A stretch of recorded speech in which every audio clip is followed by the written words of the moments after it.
Déclaration de « Les démocrates de Côte d'Ivoire », le 30 octobre 2021, de nombreux Ivoiriens ont salué l'acquittement du président Laurent Gbagbo et du ministre Charles Blé Goudé après 10 ans de procédure à la Cour pénale internationale. Le 17 juin 2021, après moult péripéties, le président Laurent Gbagbo a pu regagner la terre de ses ancêtres. Le pavillon présidentiel lui a même été réservé à l'aéroport à ce propos en vertu de son statut d'ancien président de la République. Le 27 juillet 2021, il a rendu une visite de courtoisie au président en exercice Alassane Ouattara.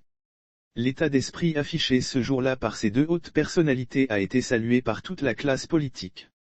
La dynamique fraternelle enclenchée par cette rencontre chaleureuse et mémorable laissait présager des lendemains meilleurs pour la Côte d'Ivoire et pour toutes les questions laissées en suspens depuis des années. Le mouvement, les démocrates de Côte d'Ivoire, constate, cependant, ahuri que, 6 mois après cette rencontre cordiale, la situation administrative des émoluments constitutionnels et autres avantages et privilèges de l'ex-président Laurent Gbagbo demeure dans un statu quo incompréhensible. Cette situation, le secrétaire général du Parti des peuples africains de Côte d'Ivoire, PPACI, l'a rendu public le jeudi 27 janvier 2022 au cours d'une conférence de presse au siège dudit parti.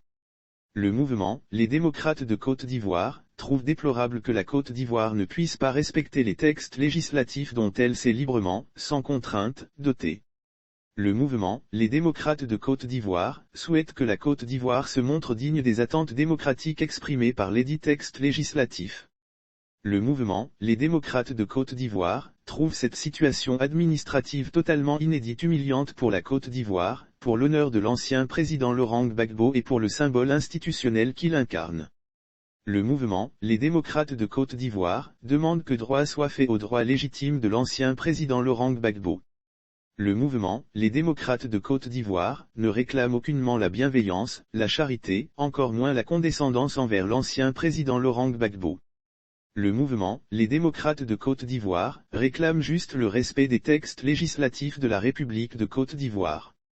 Il n'est pas bon pour l'image de la Côte d'Ivoire et pour l'honneur des valeurs républicaines qu'un ancien serviteur de l'État à un si haut niveau soit condamné à l'indigence et privé de tous ses avantages et privilèges alors que le législateur a tout prévu justement pour éviter l'irruption des appréciations subjectives dans le traitement dû aux anciens serviteurs de l'État.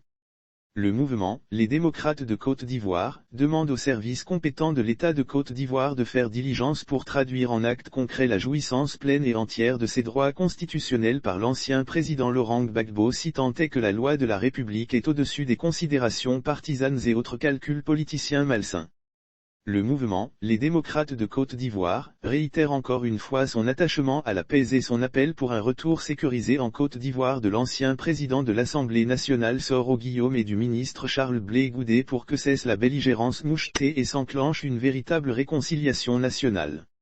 L'on ne peut dire vouloir la paix et ouvert au dialogue et tenir entre les dents et dans les mains un couteau bien aiguisé pour anéantir l'adversaire politique érigé à l'occasion de la logique du pouvoir en ennemi à éliminer par tous les moyens.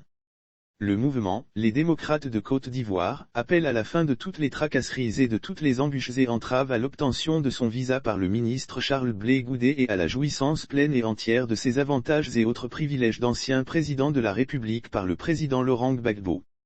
Pour le mouvement, les démocrates de Côte d'Ivoire, seul le dialogue vrai et sincère entre frères ivoiriens peut briser les murs de la peur, de la méfiance et des rancœuresses et mettre un terme aux mesures politiques de rétorsion préventive.